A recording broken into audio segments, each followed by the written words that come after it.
What happened today at Hollis Hall wasn't just another training camp session. It was a defining moment that could very well set the tone for the entire 2025 season. The Chicago Bears brought the fire, intensity, and grit unlike anything fans or media have seen in years.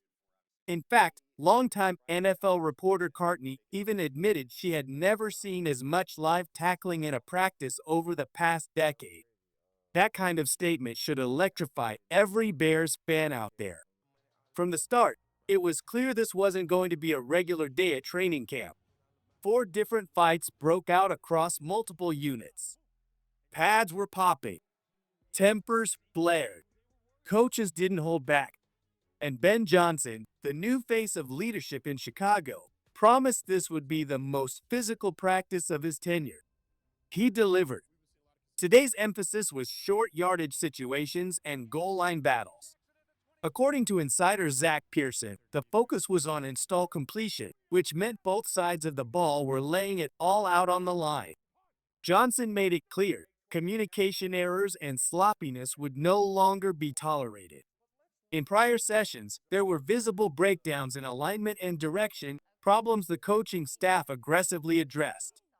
When Nicholas Moreno expanded on these mistakes, he highlighted missed assignments and miscommunication that led to delay of game penalties and confusion. But today was different.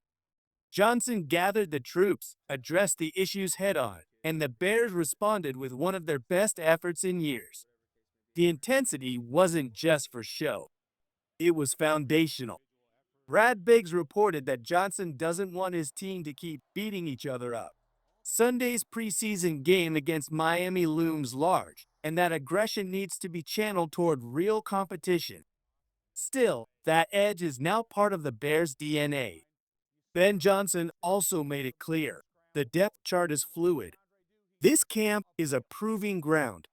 And if today's standout performances are any indication, plenty of young Bears are making their case for a key role. One of the biggest risers continues to be quarterback Tyson Bagent. Johnson praised him for his intelligence, his preparation, and his execution.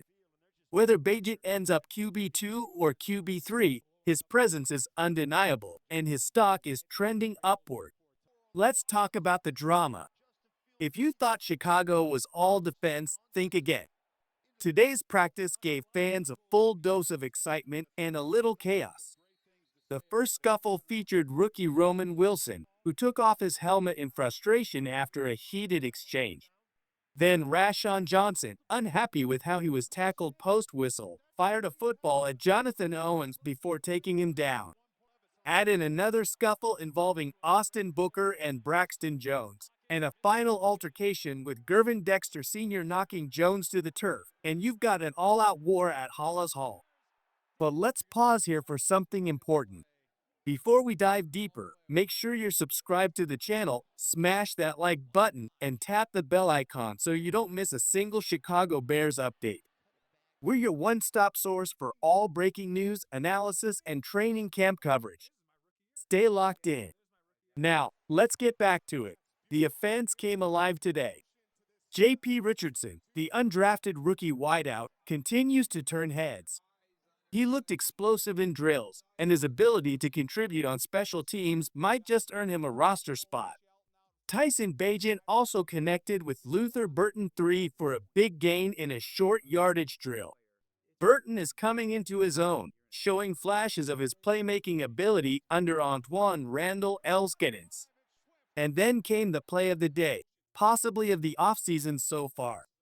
Caleb Williams dropped a perfect 48-yard bomb to Rome Odunze down the left sideline for a touchdown. The coverage was tight. The throw was tighter. It was the kind of play that quiets all the doubters questioning Williams' deep ball accuracy. Williams wasn't the only one turning heads. Roschon Johnson ran with purpose, punishing defenders during short yardage reps.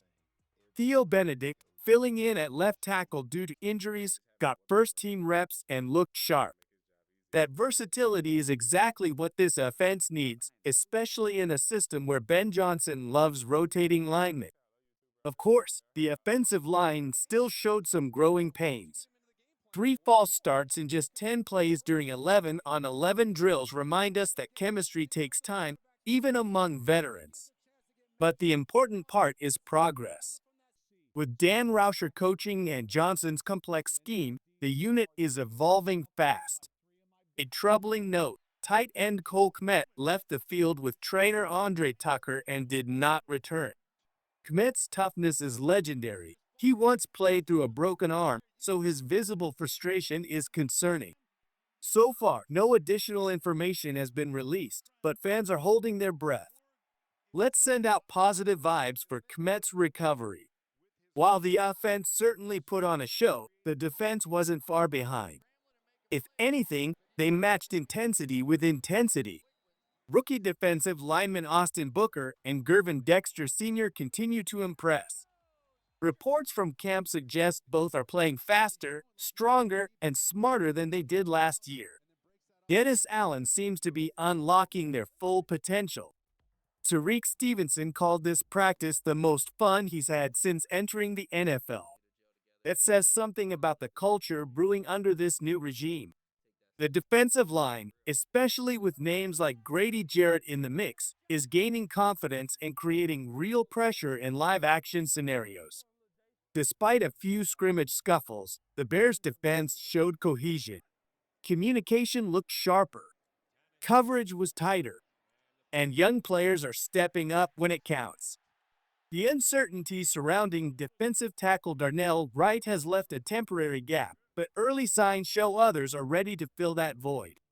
As for the logistics, camp will begin later in the day moving forward. Bears fans planning to attend should check the updated schedule and hydrate. This team is grinding through the dog days of summer. No more early mornings unless you want breakfast at the Vernon Hills Mall. But here's the bottom line. What happened today at Hollis Hall wasn't just a good practice. It was a tone setter. The energy, execution, and engagement from players and coaches reflect a team that is tired of mediocrity and hungry for relevance. Ben Johnson is bringing a toughness this franchise desperately needed. The players are responding. The culture is shifting. So whether it's the emergence of young stars like J.P. Richardson, the leadership of Caleb Williams, or the fight literally being shown on the practice field, this version of the Chicago Bears feels different. And that's something fans should get excited about. Today's practice felt like a message to the rest of the NFL. The Chicago Bears are no longer rebuilding, they're reloaded. The combination of rookie energy, veteran leadership, and a coaching staff that demands excellence has created a spark that could ignite a memorable season. From the fire on the field to the poise in the quarterback room, and the explosive plays in both air and ground attacks, the Bears showed more than just promise, they showed purpose. Ben Johnson is cultivating not just a team, but a mindset. One that says, we're done with being pushed around. As we look ahead to the first preseason test against Miami, all eyes will be on how this momentum carries over. But for now, Bears fans can finally breathe in something they've longed for, hope grounded in real progress. Stick with us all season long for the best Chicago Bears coverage out there. Until next time, keep believing and keep bearing down. Stay tuned, stay hungry, and as always, bear down.